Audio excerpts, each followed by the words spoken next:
Well, in some ways, music is the language of spirituality. We always hear so much, whether you're Christian or not, about how difficult it is to put religion, spiritual concepts into words. If you're a full-on Zen Buddhist, then they talk a lot about the futility of that. But I'm a big, it's funny, I'm a big believer in, the idea that during the Mass, heaven and earth are are meeting, in the sacred liturgy, which is a very, old school high church idea.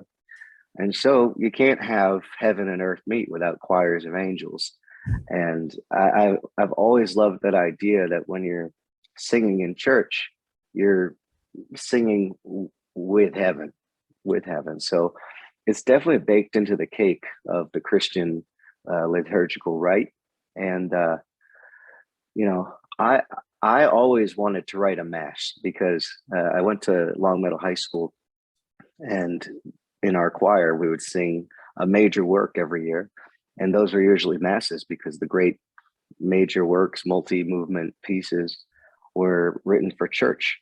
And in fact, that's where our greatest composers come from. They were either court musicians or they were church musicians. Like Johann Sebastian Bach was an organist first and a composer second, who happened to be very prolific. He could just bang these things out. Hmm. And I think there's a lot to be said for that because you might be familiar with this, being familiar with the traditional Latin mass movement. Like modern music making in church has always been a controversy from the beginning, and there are times in the church where they said no percussion or even no instruments, just voices, just chant.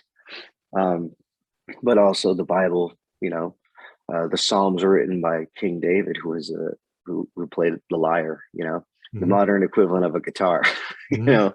Yeah. So we always, I'm aware that in some ways I'm a parody, the singing pastor with his acoustic guitar, because we're also doing a lot of the old school Baptist stuff, Yeah. which is kind of what people make fun of a lot. But at the end of the day, you know, one of the things that you're doing in church is serving people, and people come to church to sing. And that's a big part of people's spiritual lives, having a place to sing and having a place to sing about God and to God. And so, you know, my take on it is that, you can't shut us up. If you did, the rocks and stones would cry out and sing themselves. Hmm.